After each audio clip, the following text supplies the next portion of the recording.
Bonjour, voici la première partie du cours du chapitre 12 Transformation chimique. Donc cette première partie s'intitule Modélisation d'une transformation chimique, donc vous notez grand 1, modélisation d'une transformation chimique. Tout d'abord, je vais rappeler ce qu'est une transformation chimique. Une transformation chimique est le passage d'un système chimique d'un état initial à un état final, avec formation de nouvelles espèces chimiques. Ainsi, si je prends l'exemple de la combustion complète du méthane dans le dioxygène de l'air, eh bien, à l'état chimique, j'ai du méthane, du dioxygène et du diazote. Et à l'état final, j'ai du dioxyde de carbone, de l'eau, du dioxygène et du diazote. Vous voyez qu'il y a eu formation de nouvelles espèces chimiques qui n'étaient pas dans l'état initial. Et donc, c'est bien une transformation chimique.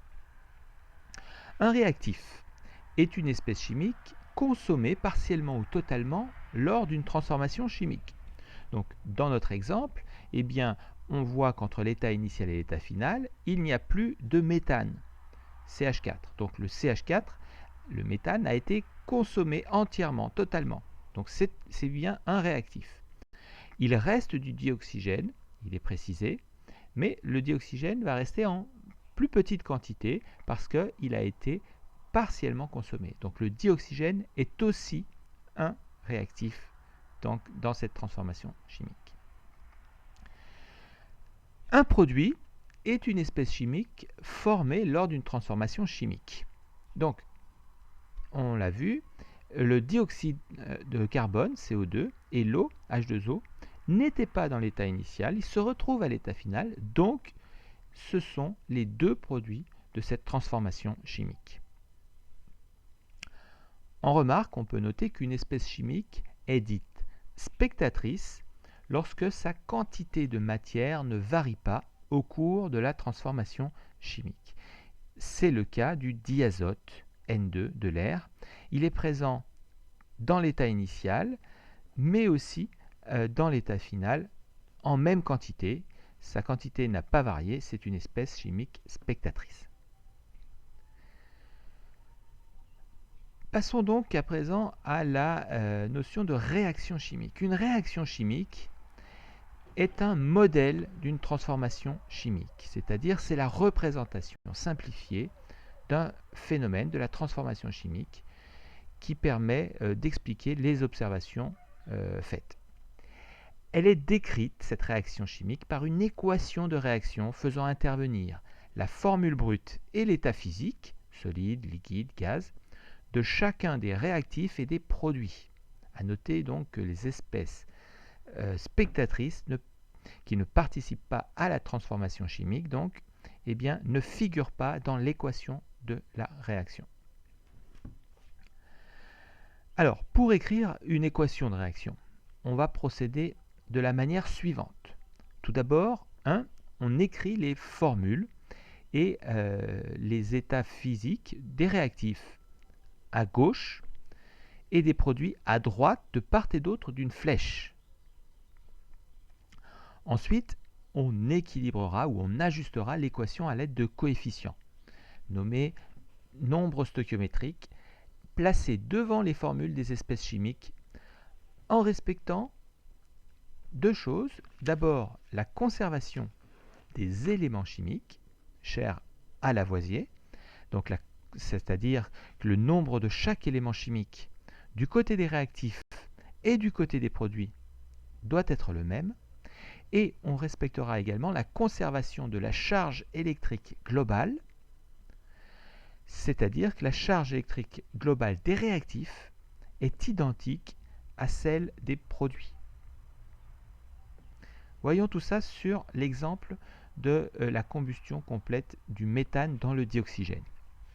Donc, si on cherche à écrire l'équation de cette réaction chimique, on va commencer par les formules et donc les états physiques de chacun des réactifs. Donc le méthane et le dioxygène. Donc j'écris CH4 sous forme de gaz plus O2 sous forme de gaz. J'indique par une flèche donc qu'on a ici une transformation et j'écris donc les formules et les états physiques des produits CO2 plus H2O.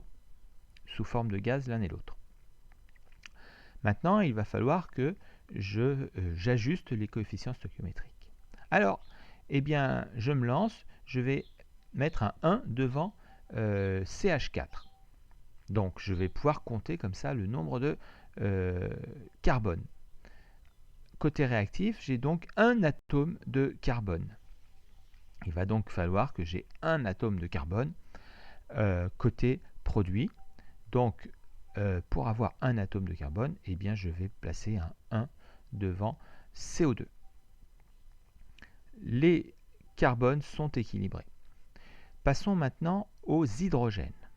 Côté réactif, tout d'abord, avec un 1 devant CH4, eh bien, j'ai 4 hydrogènes côté réactif, puisque l'hydrogène ne se trouve que dans la molécule de méthane. Je dois donc avoir 4 hydrogènes côté produit, à droite. Eh bien, ça sera fait si je place un coefficient 2 devant la molécule, devant la formule H2O, puisque maintenant j'aurai 2 fois 2, 4 hydrogènes, puisqu'une molécule d'eau contient déjà 2 hydrogènes. Il me reste à équilibrer donc l'équation pour les oxygènes. Donc je vais commencer maintenant côté droit à compter le nombre d'oxygènes. Alors, une molécule de dioxyde de carbone possède 2 oxygènes. J'ai une molécule, donc ça va faire 1 fois 2, 2 oxygènes. Et puis une molécule d'eau contient 1 oxygène, mais j'ai 2 molécules d'eau, donc là encore j'ai 2 oxygènes. Donc du point de vue des oxygènes, eh bien en tout à droite j'ai 4 oxygènes. Pour avoir 4 oxygènes côté réactif, qu'est-ce que je vais faire? Eh bien je vais mettre un 2 devant le dioxygène, O2, et dans ce cas-là, j'aurai bien 2 fois 2, 4 oxygènes.